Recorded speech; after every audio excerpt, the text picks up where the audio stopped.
thank you for coming today. A lot of stuff today. We've got demos. I'm going to talk a little bit about a concept I'm calling NewOps. I didn't make up that term, by the way. Working with the DevOps Institute. Jane Grohl, a great person. If you are in the DevOps space and you're interested in sharing knowledge and joining a great community of practice, look up the DevOps Institute. Jane Grohl, who leads that, came up with this idea of NewOps. How do you operate IT systems in a modern environment?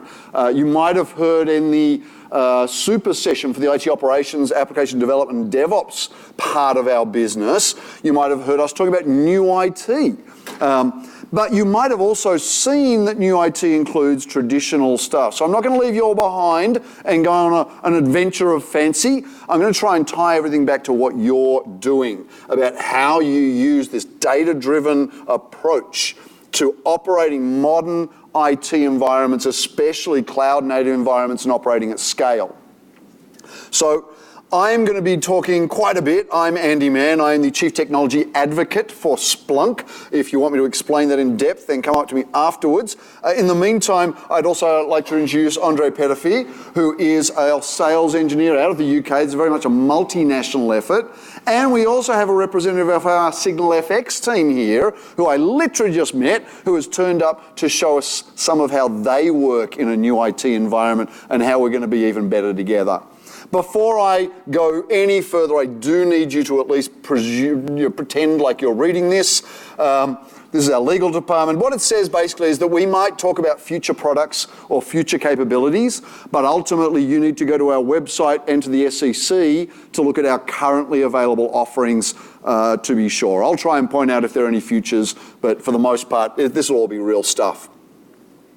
So moving on to some real work, the agenda I'm going to talk about today. So starting out, this idea of traditional operations and how it differs from new operations. I'll talk about some examples, and we'll actually have demos of how you can use Splunk in various ways to run cloud systems, to work within a DevOps approach, to work with site reliability engineering and the sort of new approaches there, working with artificial intelligence and ML around this new area that Gartner is calling AI Ops. I'll talk a little bit about ChatOps and a little bit about more human ops as well, and then we'll wrap up at the end.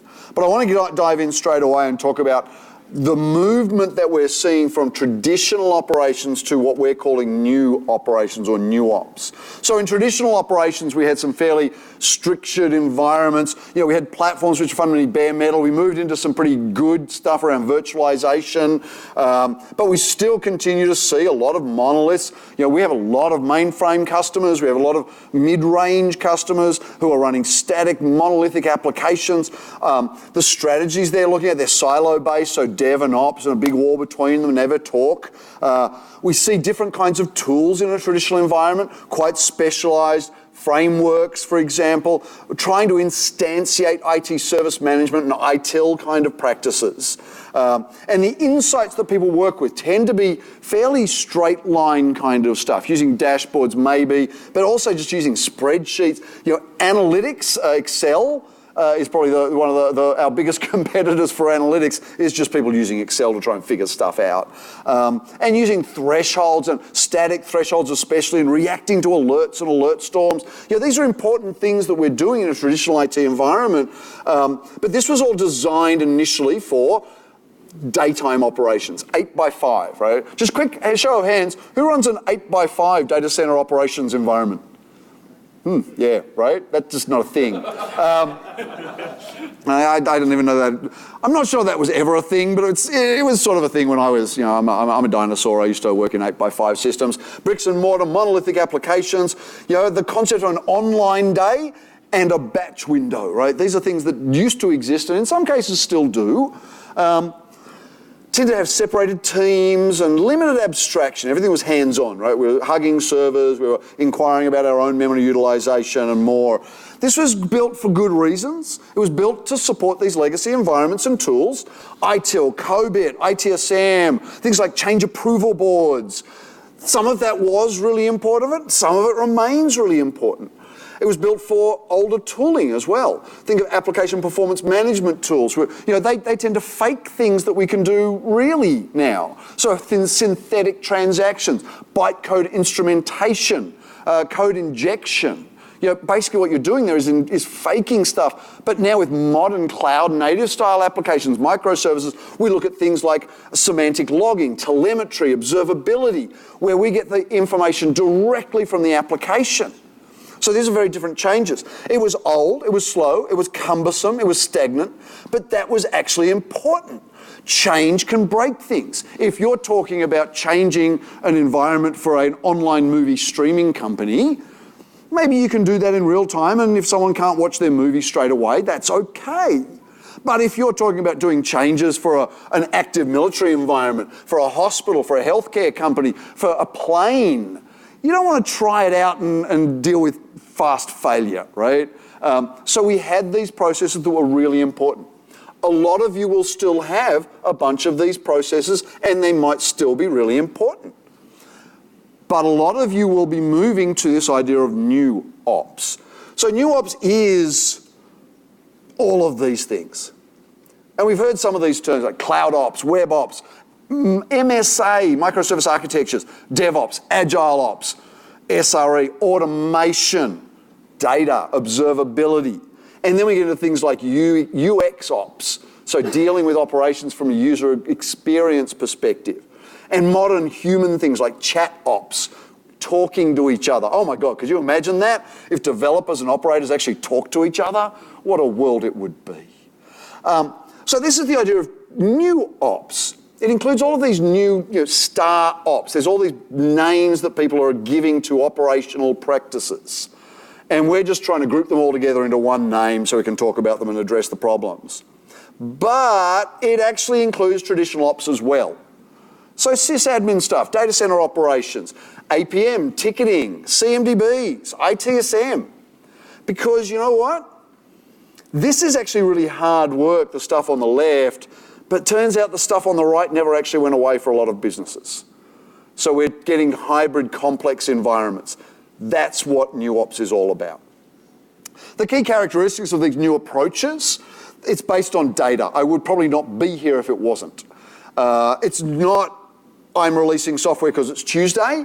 It's I'm releasing software because it passed all the tests. It's not I think the problem's in the network because I'm not responsible for the network. It's the problems with storage because I looked at Splunk and it told me the problem's in the storage. Right? It's data-driven. It's collaborative. It's working together. DevOps is just the start of it. DevOps doesn't start with dev and it doesn't end with ops. You've got to have other teams, PMO, QA, testing, customer service, training, marketing, lots of different teams. And that means it needs to also be aligned with your business. Because you will need to increasingly, as you go into Agile and DevOps and stuff like that, you'll be bringing in marketing teams, sales teams, HR. If you're going through a DevOps transformation, you've got to get HR involved. You've got to align with your business. And it's automated. Because part of what I'm talking about today is operating IT systems at scale. And when you start talking about cloud native with microservices and containers, it atomizes and explodes.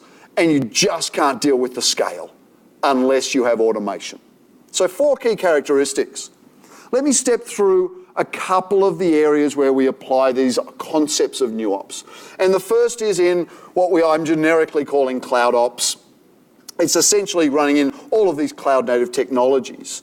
So in CloudOps, these web scale disruptors adopted new patterns.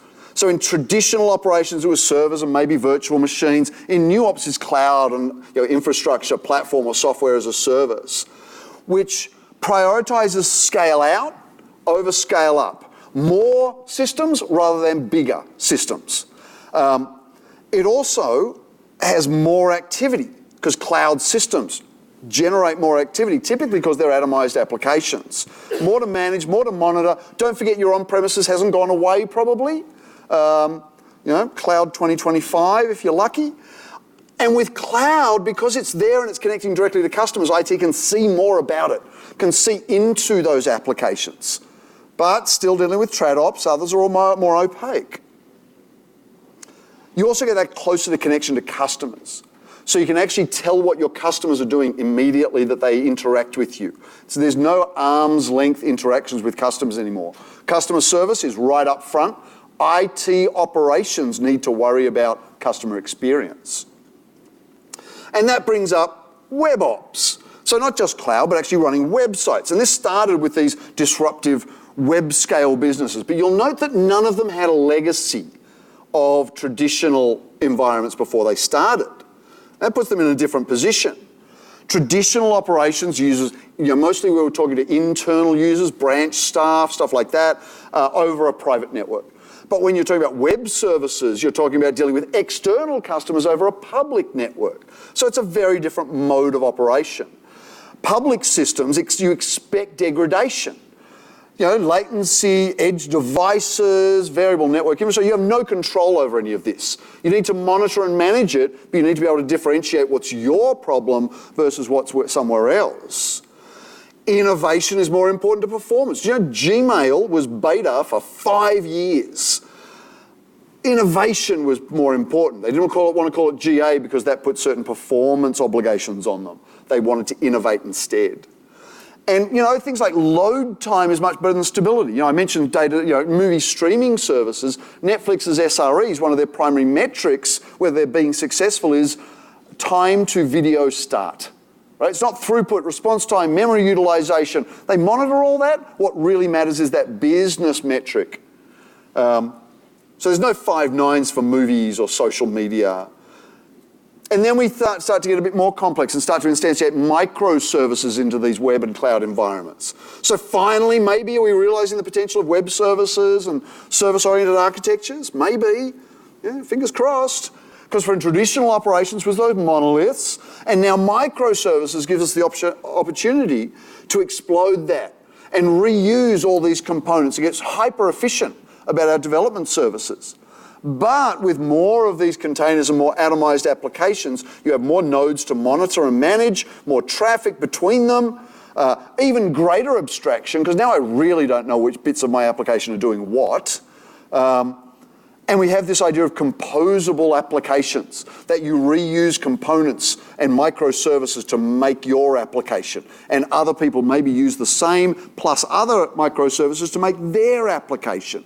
So how complex is that now? Lots and lots of complexity, exponential complexity, because of exactly what you see in that diagram, all the connections between everything. And then we get to another layer, which is containerization and ContainerOps. So taking that system virtualization up to another level.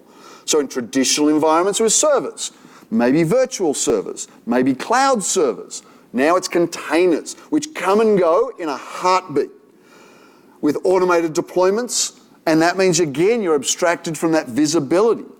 We start to deal with them as cattle, not pets. Pets, right, we have names for them, we love them, we care for them. If they get sick, we take them to a vet, we spend money on them, treat them. You know what farmers don't do?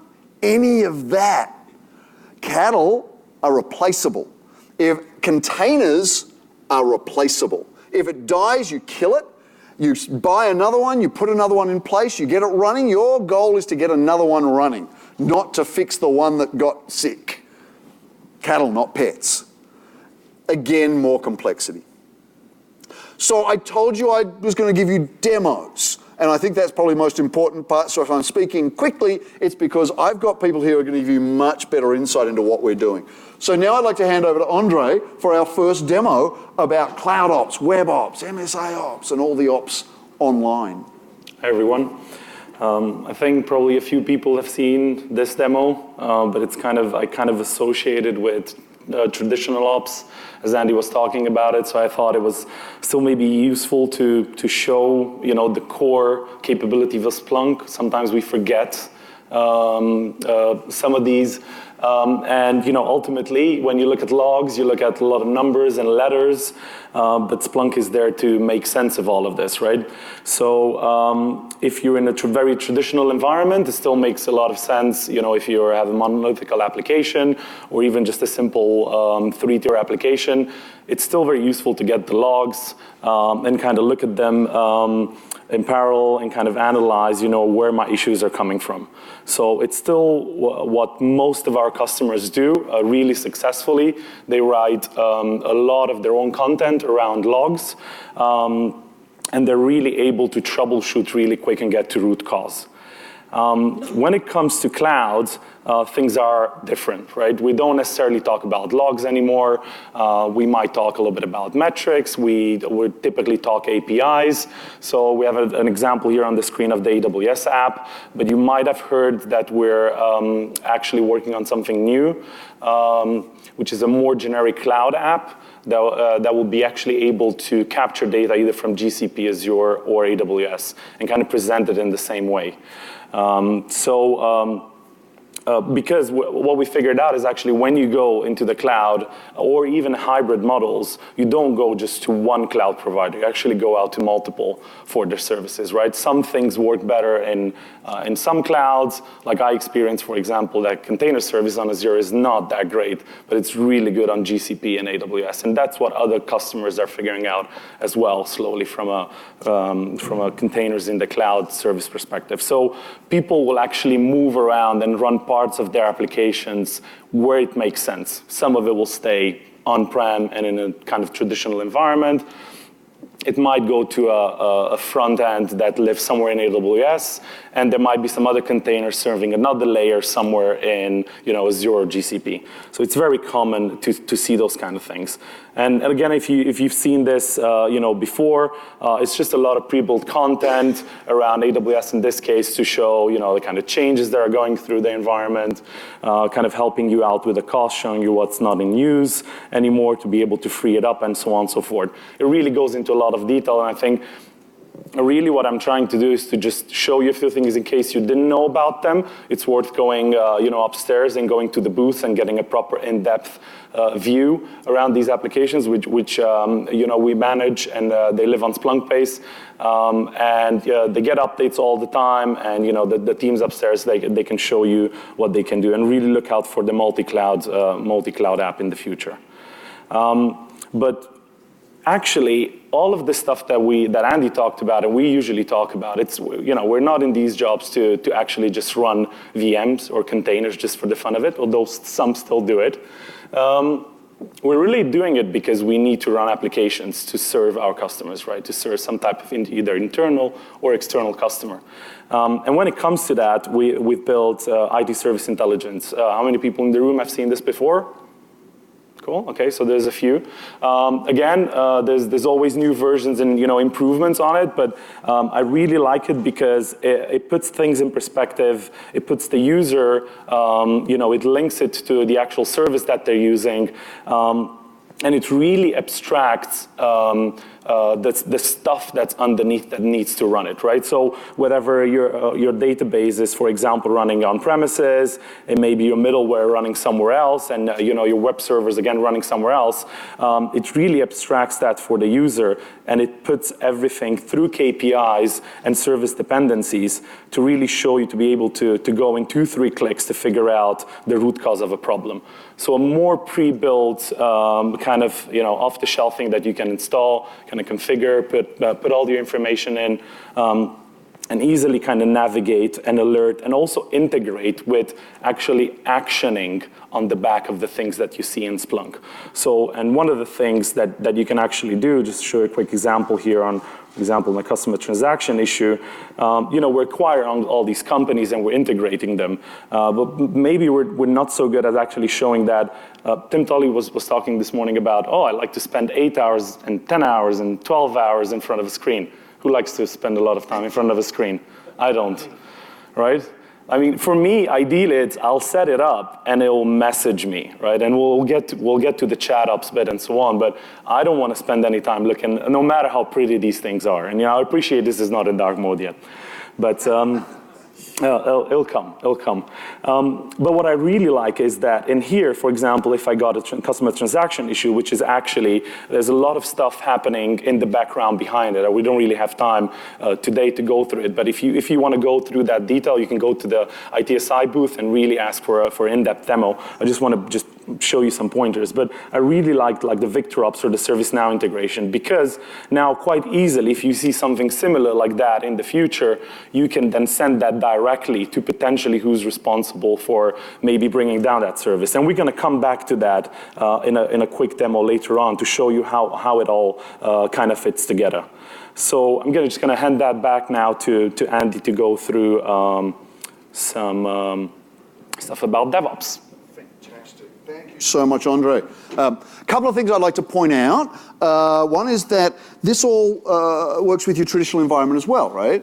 So when you talk about NewOps being a combination of traditional operations plus all of these star ops that are coming up, Splunk's going to help you there. Another thing I want to point out is that it's looking at the business service. So that's really what IT service intelligence is about, looking at that business service, whether it's something like accounts receivable, or maybe it's an email service, or maybe it's a web store or something like that.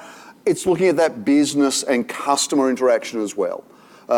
So yeah, thank you very much, Endre. Let me talk a little bit about DevOps. This is sort of my special subject. To start with agile development. So I munged this together and call it AgileOps.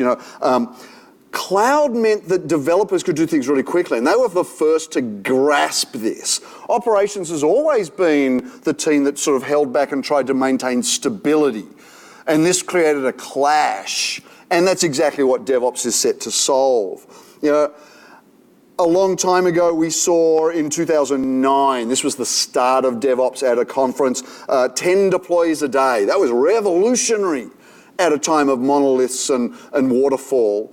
Now we see, and this is not even that recent at Amazon, 140,000 deploys a day. This is what DevOps does. Speed and agility compared to the traditional environments where we wanted it to be slow to change. We wanted it to be stable. And for a lot of traditional environments, we still want that. And so Agile, another aspect was, when you read the Agile Manifesto, we prioritize business interactions over internal interactions. And so it was closer to the business, closer to the customer. But it also started this mode of having distributed componentry and having constant change. Which means faster releases, because that means with the online and cloud environments, you're directly interacting with consumers who are expecting updates every day. Have a look at your cell phone and see how many updates are waiting right now. That's what our customers expect from our applications today. And we've actually found in our research, the research I've personally done with Puppet and the state of DevOps, high-performing companies using agile operations deploy 30 times faster. So that's faster time to value, faster time to get products in front of your customers. That means faster time to revenue and market dominance, beating your competitors to market with products and services. And that led to DevOps. The idea that if only one team is agile, then all you're doing is shifting a bottleneck. So ops need to be agile as well as development. And so initial development, we used to have this wall of confusion, a wall between dev and ops. And when dev had finished with the code, they'd throw it over the wall and go to bed. And ops would be up all night trying to figure out how to make that work. Now we have collaborating teams, and that's what DevOps is all about: collaboration, communication, integration between teams in order to deliver better software faster. It also encompasses a lot of other approaches, empowering your staff to make their own decisions about monitoring tools and KPIs, loosely coupled tool chains where developers are able to choose which tools they get the most value out of, T-shaped people who don't go necessarily too deep into one discipline without understanding what the rest of their team are doing. They have T-shaped skills, not I-shaped skills. This is what DevOps was all about. So again, I'd like to ask Endre to give us a demo. How can you use Splunk for a DevOps approach? Get used to this dance. We're going to do it a lot. Oops, static. Static. Shocking. So I'm going to show you a few examples here, and they actually relate to some historical facts on how we, used to do things, and we're actually monitoring how we're building Splunk internally. So any developers, or how many Splunk admins in the room? Few? Any developers, full stack developers? Okay. Awesome. So we at Splunk, we do hire a lot of full stack developers. What I mean is that you actually take care of kind of like the whole process end to end. So you interact with actually a lot of tools. I mean, the landscape is huge. It's, a company could use at a time, depending team to team, actually different tools for the same purposes, just because of preference. But with Splunk, you can actually get that data in and unify it, right? So with some people in the room might be familiar with the concept of CIM. So it's kind of that. You can build that around the DevOps data coming from tools like Jira, Bitbucket, we use Bitbucket internally, Jenkins, to pull that in and actually understand, your build processes, how much time you're spending on, fixing bugs versus actually introducing new features and so on. And these measurements are great when you're looking at them over time to see the trends. And there's a lot of things that you can build. I personally have seen, customer build a lot of really cool, custom views. But most of the time, they're very simple, like line charts that just show a specific trend, which kind of confirm, people generally tend to know from talking to people what they need to change, but it's great to have that data, that measurement, to look at it and actually see that trend going down on your bugs on a specific version, for example. So this is all great. This is all buildable and very, very easy to build in Splunk from tools. But actually, we brought a few of these things together because what we internally have experienced is that when we were looking at the developer's laptop, he might have had 15, 20 tabs open at a time, right? So if something happened, he had to maybe copy a Jira ticket number, go to Jira, figure things out, go to another system, figure out the latest build, and kind of pass all that information manually back and forth. I mean, there's stats out there that talk about the developer probably using about between 35 and 40% of his time every day actually developing. The rest is just noise. It's meetings sometimes they don't want, even some of the stand-ups. Going through tools, going through, talking to different teams to get to root cause of problems. What we've done here is, what you can see on the screen is actually a combination of Jira data. We're doing Selenium tests, obviously Splunk's web-based tool. You go through it through a browser. So we got all kind of OS and browser combinations, and we're running a ton of these, right? So when you look back a few years ago, we were just running quite a few, as Andi was talking about, 50 deploys, 500 deploys, and down now millions of deploys a day. It all kind of grew exponentially, right? And it all helps with building the quality of the product. And what you can do from here, just to go back real quick, what you have here, like highlighted in yellow, there's a specific threshold built in that kind of shows the trend and alerts the developer that it's something that he needs to look at. And then you can come down into a breakdown screen of all of the tests that are running, the different failures that are coming up, pass rate, and so on. And all of these numbers are clickable. And for example, if I bring back this number here, if it refreshes, hopefully the Wi-Fi is not playing up today. What you'll see is it's a link to all the Jira tickets that have been opened related to those issues. And you'll see which ones are closed, which ones are open. And the really cool thing is, so I have a single point where I could go, where I could navigate from, right? So I can kind of narrow it down, look at my bugs, look at what tickets are open and who's working on them. And if I need to go to like Jira or Bitbucket or Jenkins, I can actually just click here and it'll take me to that tool and it will log me in. Well, I can log in and I'll have that context around that specific ticket in this case, right? So it's very, very easy to go in 2-3 clicks, get to the root cause of why maybe my build has failed. Is it down to infrastructure or is it down to something else? And actually do the changes and push the code again. So this app is actually on Splunk base, and if you get to the so this app is called automation. We call it ART for short. Basically, you find it on Splunk base. If you go up to the DevOps booth, the guys there who actually built it can demo it to you in a lot more detail. So it's something you can download. There's some tagging that you need to do and so on, because you might have your own kind of custom things in Jenkins and so on. But there's documentation, and actually the latest version of this lives on Git and not on Splunk base. And you might figure out for obvious reasons why that is. But I can talk to you afterwards about it if you want in a bit more detail. So that's it. Just in interest of time, I'll just swap back real quick. Super. Thank you again, Andre. So a couple of things I would like to point out there. Development environments, test systems, that's production for your developers. If it's not up and running, they can't do work. So monitoring and manage the environment, but also, as Endre showed, being able to see into what they're doing. And so we actually get a lot of VP of app dev using this to harmonize across multiple teams, all using different tools, and make sure that they can tell their business when to expect stuff and that we're getting better at delivering it. So I'd like to move on now. DevOps has evolved in a lot of organizations into this thing called site reliability engineering. It's a modern way of running IT operations, initially coming out of Google, but adopted by a lot of people, including Facebook and others, very West Coast. And part of what it means is collaborative cultures where you take an engineering approach. So traditionally, we had an IT systems administrator. They were a manager of systems. Typically, an architect would build them and curate them. Developers would tell them what requirements they had, but ultimately the operator would just run those systems. Today, with site reliability engineering, the SREs are a core part of the team that defines and makes more efficient that environment. And if there are problems with that environment, they can actually get developers to go and fix it by putting tasks into backlog. So it's a different way of working. It's applying computer engineering principles not just to development, but also to operating computer systems with a focus on reliability. Now,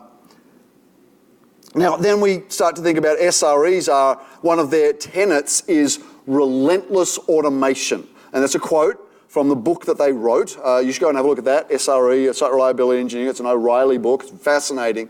But that means automation. Now, automation is sometimes not that smart.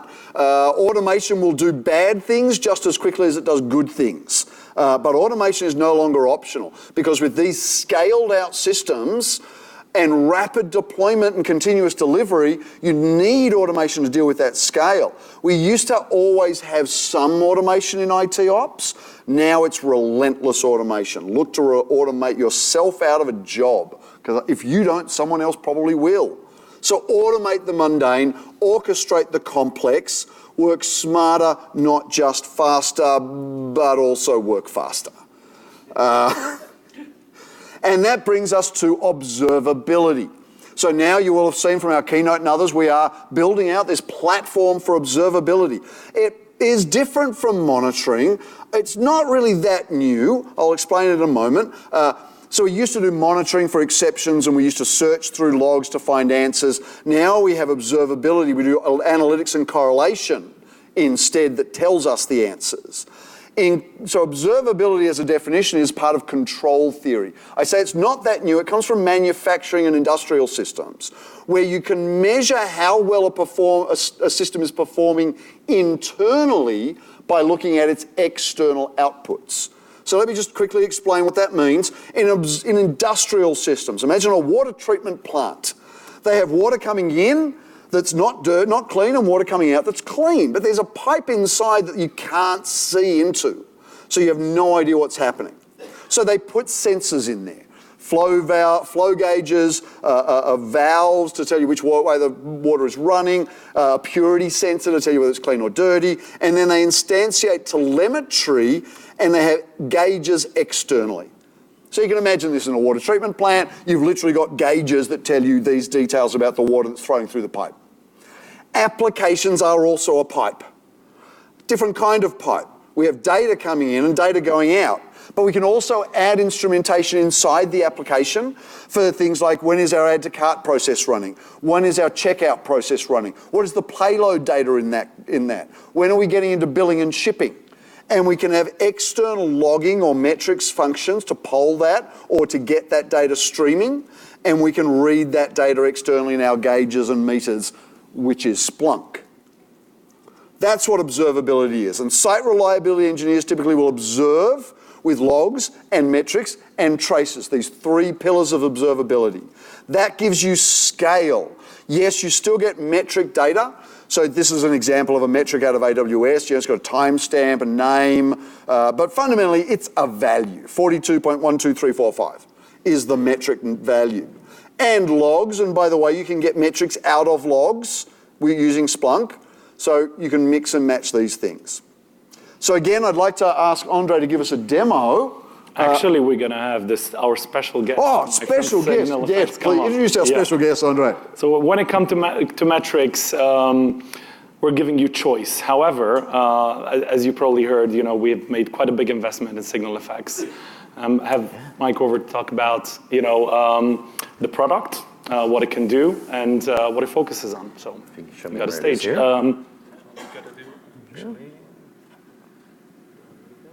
go back. It's fine. Go. That's right.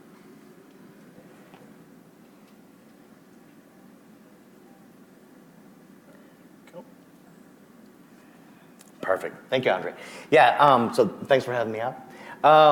Yeah, so we're so excited to be part of the Splunk family now. And as we're just talking, and Andi said thanks so much, I think there's a lot of things in there, especially the observability platform. We're excited to be the metrics and tracing component of what we're going to be doing now as that monitoring platform, along with Omnition coming in to actually shore up the APM side. That's going to be extremely excited on the tracing side. But when Andy's talking about the complexity of what you see now, the tools that you see in a large part out there, for on the APM side and some of the other things that were built, 10, 12, 14 years ago. And these are still the products that people are trying to use in modern applications. Well, modern applications talking about containerization, Kubernetes, cloud, everything.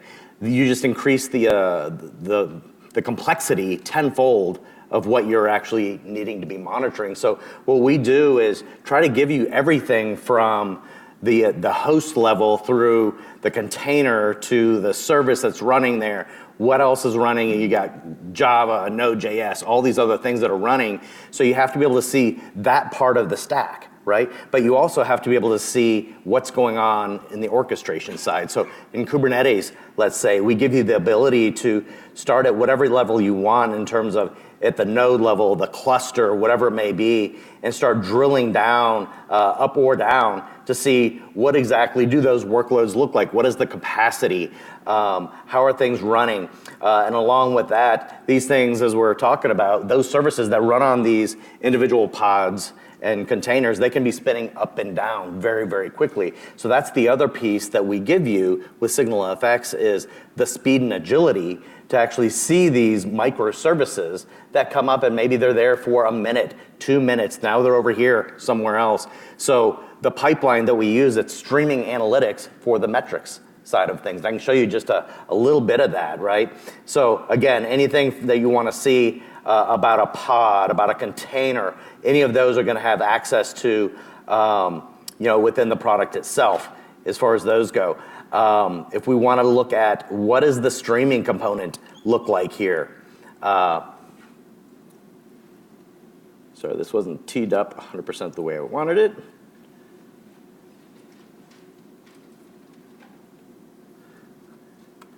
You have the ability to go and start looking at any, let's say, any of these guys, any services that you may want to bring up. And this has, again, to do with how fast can you look at the data, right? We're sitting at 5 minutes. What if I took this down to a 1 minute granularity here?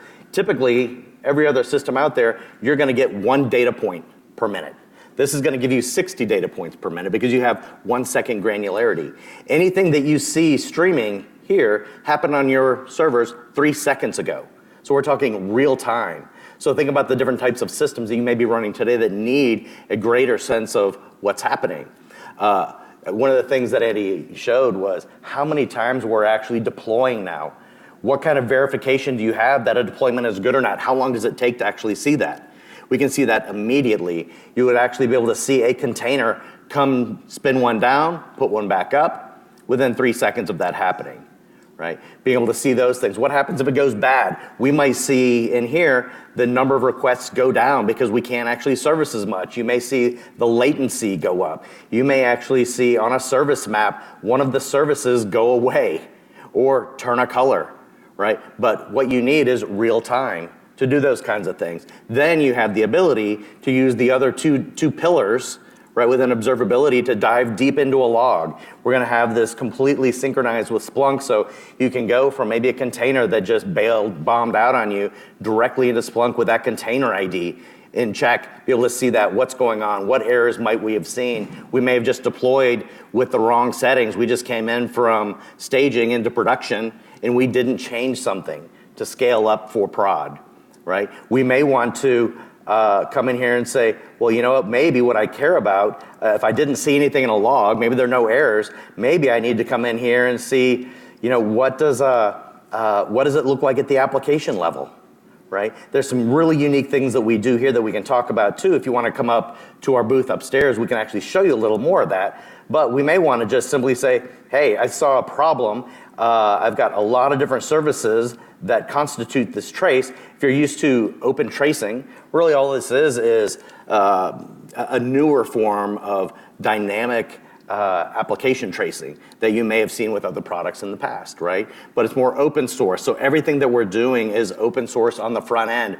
So you don't have to worry about vendor lock-in like you do with some of these other vendors where you have an agent that is proprietary to that vendor. Everything is going to be open source, so you don't have to worry about that side. You just want to worry about, hey, what can you do for me on the back end? What analytics do you have? Are you doing AI, ML, all these things that are really unique to understanding where your problems are very, very quickly.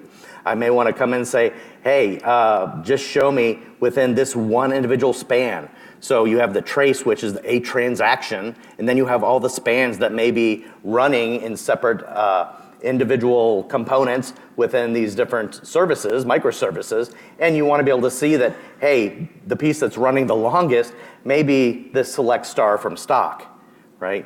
It's like, why don't we want to do a select star from our biggest table we have? Well, we all know what happens when you get into that. So it's going to show you that. It's going to give you information on all of the duration for every time we've seen this individual component, right? The span, we're going to observe 100% of everything. We're not just doing random sampling, right? We're going to see 100% of all the data, log that data, give you all the insights you need into it in terms of that.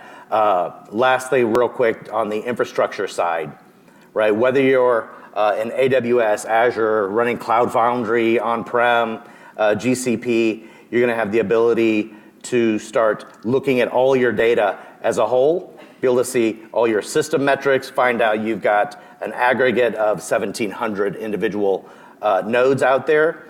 Then maybe you just want to start creating visibilities as far as show me by availability zone. And you can see how quickly all this works because it's all in memory running through Kafka and our streaming analytics engine. And then I can even come in here if I'm an SRE and I'm only working with a particular service, let's say, I can come in here and say, look, I've got all my tags. We can look and bring in every tag from any of your cloud providers, any of your containers, individual tags, any of those kinds of things that we may see, and start searching by those and start breaking that information down. So if I'm an SRE for a specific service, I can see just what I need to drill into my service, right? And if you want to get a little deeper into this, come upstairs. We're right before the big Splunk booth. Okay? Thank you. Thank you. Super. Thanks, Mike. I appreciate that. Yeah, thank you. So I'm super excited about swipe this week.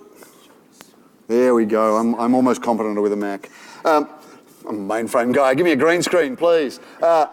So Mike mentioned data, right, and ML and machine learning and stuff. And this is where we go to again from in an IT ops perspective, using data to make a fundamental difference how we look at our environment. So we think about distributed environments with all the data they create. We used to run by exceptions. Now we look at data and we do analytics, and the data will tell us when to work. Everything produces data in a modern IT environment, which means there is so much data that ops get overwhelmed, which is where we start to turn to machine learning. And MLOps, you'll see that as people talking about MLOps a little bit now. Because it's overwhelming data, you need machines to deal with that volume, that velocity, that variety of big data that's coming in. So you can't use Excel anymore. You need analytics and machine learning to deal with that. Let the machines do the hard work of number crunching so that you can free the people up to do innovation and the work that requires thinking. And that ultimately leads to the idea of AI ops, artificial intelligence for operations. It's a Gartner term. Fundamentally, it just means that we're moving from this human intelligence to artificial intelligence using machine learning and data to create insights that then feed automation and service management systems. So again, I'd asked Endre to give us a quick demo of our AI ops capabilities. You can stay there if you want. Right, I'll just swipe over and make it really quick. It's running out of time. So you might have seen this. It's a glass table in ITSI, which was the last thing that I showed you. One of the capabilities within the product is actually you don't need data scientists to go and look at the data and figure out, ways to extract value out of it and run models and so on. Some of the stuff we actually built into the product and it made it kind of user-friendly through the web interface. So here's an example of a service where you get both a health score in now and one in the future.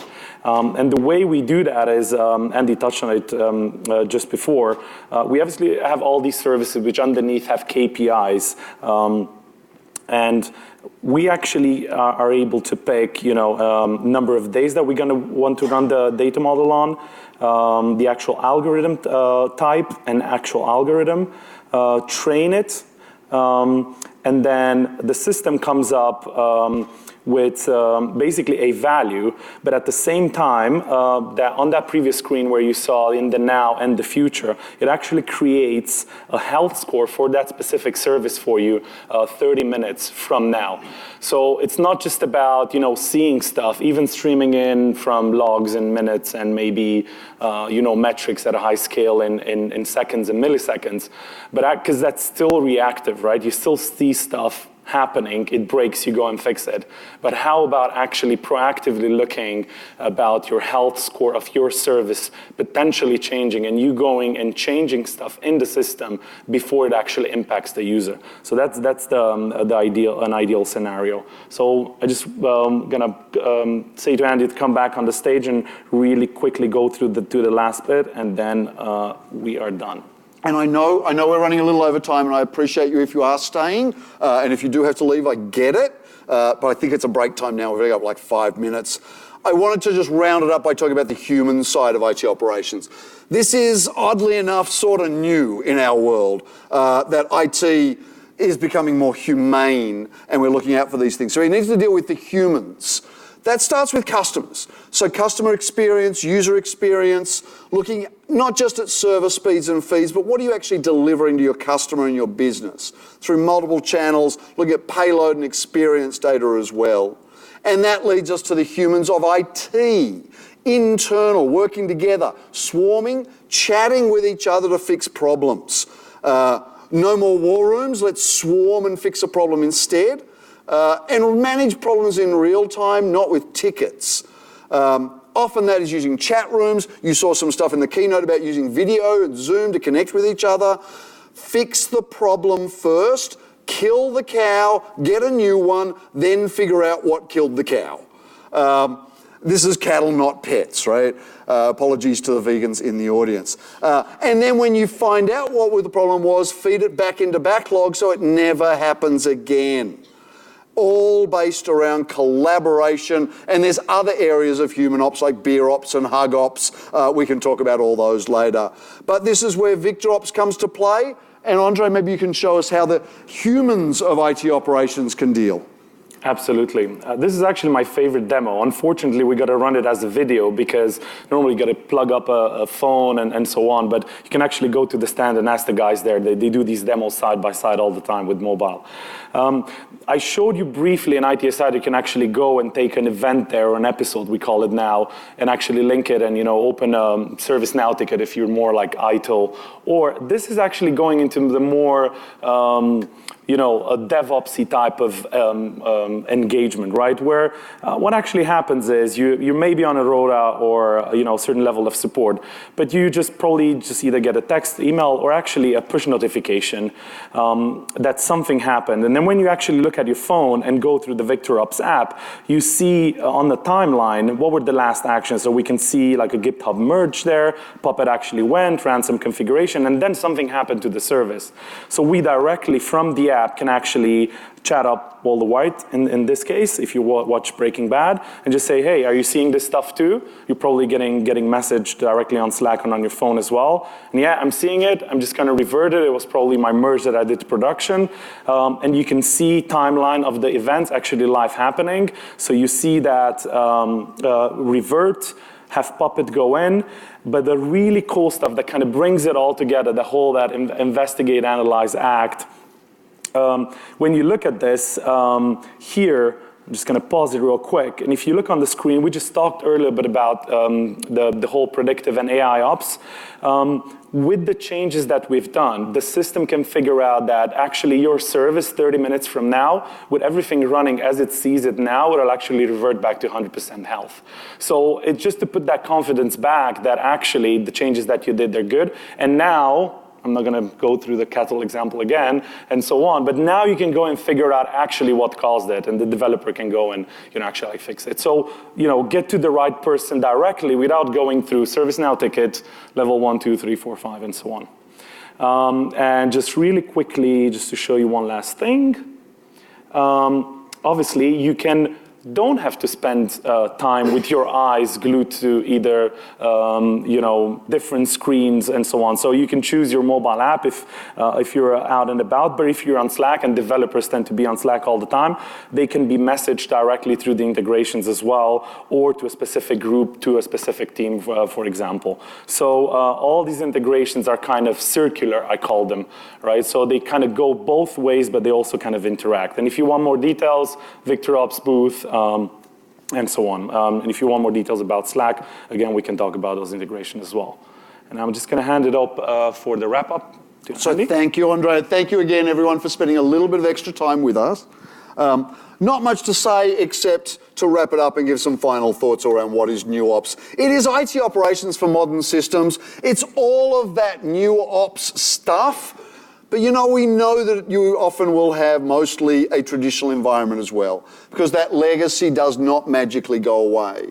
And so the key takeaway, Splunk for NewOps focuses in these 4 areas. Data-driven insights into every service, every issue. Collaborative culture, using integrated platforms across traditional on-premises and across to cloud environments, across dev teams and ops teams and others. Aligned with business. What is the customer result? What is the business result? How is your IT system affecting those stakeholders? And automated workflows. So automate the mundane, orchestrate the complex so you can do more in these highly scaled systems. That's all. You can see Andre and myself. We are readily available on the internet. Search for either of us and you'll find our Twitter handles. You can always reach out to us. You can probably guess our email addresses at Splunk. And with that, I thank you for coming. Enjoy the rest of Conf. Thank you.